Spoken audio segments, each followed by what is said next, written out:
AP విషయంలో ఉదారంగా వ్యవహరిస్తున్నారు ప్రధానమంత్రి నరేంద్ర మోడీ. మూడోసారి అధికారంలోకి వచ్చిన తర్వాత ఏపీకి ప్రత్యేక నిధులు, ప్రాజెక్టులు మంజూరు చేస్తున్నారు. గతంలో విశాఖకు వచ్చి 1,00,000 కోట్ల ప్రాజెక్టులకు శ్రీకారం చుట్టారు. విశాఖపట్నం రైల్వే జోన్ కు శంకుస్థాపన చేశారు. అయితే ప్రధాని మోడీ మరోసారి ఏపీకి వస్తున్నట్లు రాష్ట్ర ప్రభుత్వానికి సమాచారం అందింది. ఈ నెల 2వ వారంలో ప్రధాని మోడీ ఏపీకి రానున్నట్లు తెలుస్తుంది. జనవరిలో విశాఖలో ప్రధాని మోడీ పర్యటించారు. 2 నెలలు తిరక్క ముందే మరోసారి ఏపీకి ప్రధాని వస్తుండడం ప్రాధాన్యత సంతరించుకుంది. కృష్ణా జిల్లా నాగాయలంక మండలంలో గొల్లలమోదులో నిర్మించి తలపెట్టిన రక్షణ శాఖకు చెందిన క్షినిప పరీక్ష కేంద్రానికి ప్రధాని మోడీ శంకుస్థాపన చేయనున్నారు. రక్షణ శాఖలో కీలకమైన క్షినిప వ్యవస్థకు మోడీ సర్కార్ అత్యంత ప్రాధాన్యం ఇస్తుంది. ఈ క్రమంలో గత టీడీపీ హయాంలో నాగాయలంకలోని గొల్లలమోదును ఎంపిక చేశారు. సమీపంలోనే తీరం ఉండటం, భూమాకర్షణ శక్తి ఎక్కువగా ఉన్న నేపథ్యంలో దీనిని ఎంపిక చేస్తున్నట్లు తెలుస్తుంది. ఈ 5 ఏళ్లలో ఈ ప్రాజెక్టు కోసం టీఆర్డీఈ 15,000 కోట్ల నుంచి 20,000 కోట్లు ఖర్చు చేసే అవకాశం కనిపిస్తుంది. ఇక్కడ క్షినిప పరీక్ష కేంద్రం ఏర్పాటుకు అనుకూలమని 2011లోనే తేలింది. 2017లో భూ కేటాయింపులు జరిగిన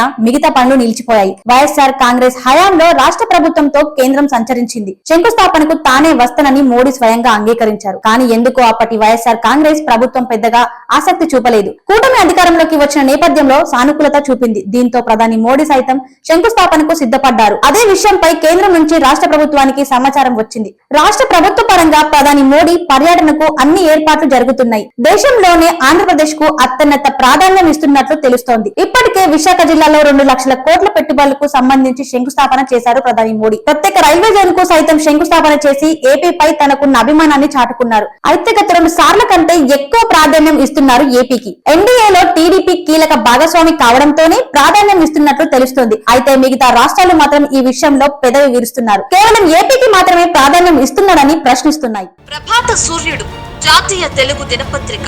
ప్రతి అక్షరం నిజం వైపు. నిజం దాగదు, వార్త ఆగదు.